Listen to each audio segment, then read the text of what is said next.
lawns outside the federal courthouses here in D.C., the U.S. Court of Appeals, and of course the D.C. courts. And I was struck, first of all, by this beautiful day where the sun is shining and the sky is so blue because of the lack of pollution in the air and because of the rain that we had last night and all the beautiful wind. And the sun was glinting off this beautiful statue outside the courthouses right here on the corner of, I guess this would be 5th and D. And I believe it's Artemis and the stag, although it looks more like a doe than a stag. Maybe it's not the great Greek mythology of Artemis. Maybe it's just a Greek woman and a beautiful doe representing grace and beauty and poise and so on. Who knows? Reminds me that the Greek definition of beauty, kalon, is, it really translates to meaning kalon, beauty, is the elegant ordering of the natural universe, which we certainly see on display on a day like this. It also reminds me of today's psalm from today's Mass, Psalm 43, Psychocervus, as the deer yearns for running streams, so my soul yearns for you, my God. It's one of the most famous psalms in the psalmody, and has been set to music in many different ways. Psychocervus, as the deer yearns for running streams, so my soul longs for you, my God.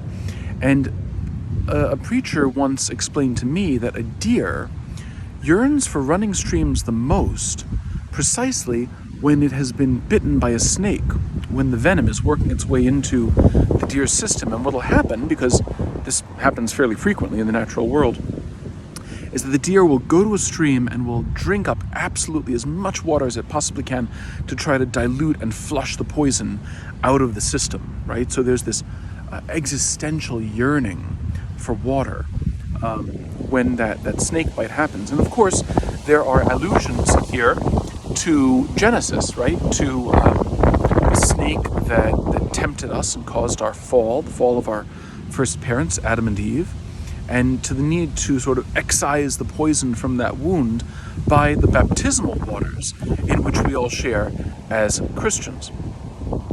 And so there is always that yearning. And where this kind of rubber hits the road in spiritual life, I think you'll find, is that very often in a marriage, in a strong relationship, in holy orders,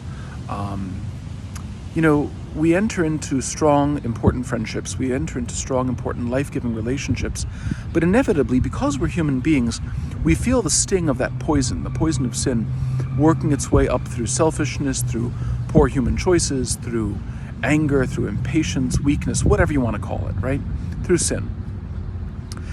And we begin to think thoughts. People do, right? They think thoughts, well, should I chuck it all in, right? Is this the last straw? Whatever the case may be. If we're honest with ourselves, if we pray really deep and really hard at the level of the deepest yearning of my soul is yearning, is thirsting for God, the living God, in the same way that deer is yearning for the streams. If we think in those terms, then what we will usually come to the realization of is that we don't want out. We don't want to break that life-giving relationship. We want it to work right? Like in a town or in a government, or again, the most powerful one I can think of is marriage or holy orders. But even in friendships, we don't want the friendship to end. We want it to be fixed. We want it to work right. How do we take the steps forward to make that relationship work right?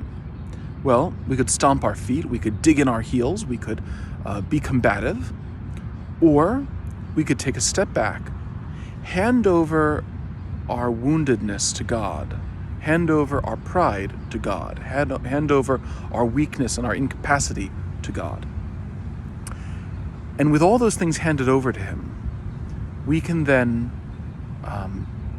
begin simply doing what is right, simply doing what will contribute to the restoration, to the building up of those life-giving relationships. Now, we can't take responsibility for other people.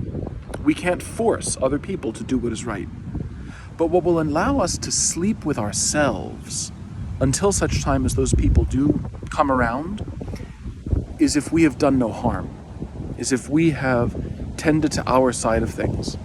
And God, here's the other part.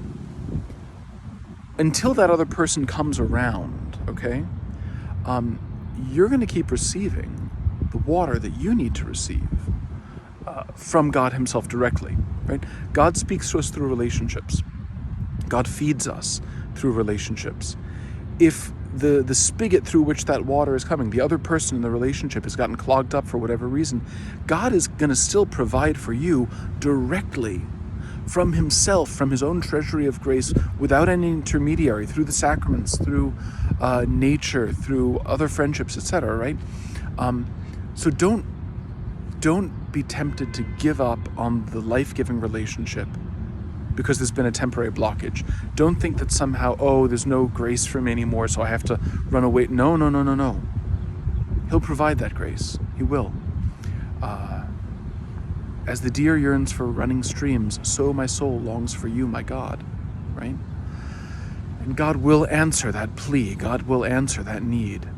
And if we contribute on our side, and if we do no wrong, then eventually God will see that and help to bring about the other party, the other member of the relationship.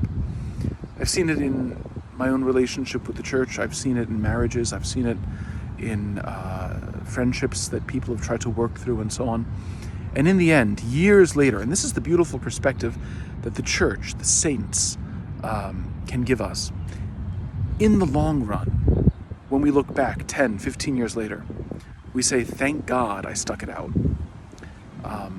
In the minute, it doesn't feel like that. All we can feel is the yearning. But in the long term, it is absolutely worth it each and every time. So take that for what it's worth. Pray on it. Pray on the Psalm today, Psalm 43. Enjoy the beauty of nature that we have all around us, and know that I'm praying for you, and look forward to being in touch with everybody very soon. If you need anything, call me at the rectory, email me. Know that I'm here for you. God bless.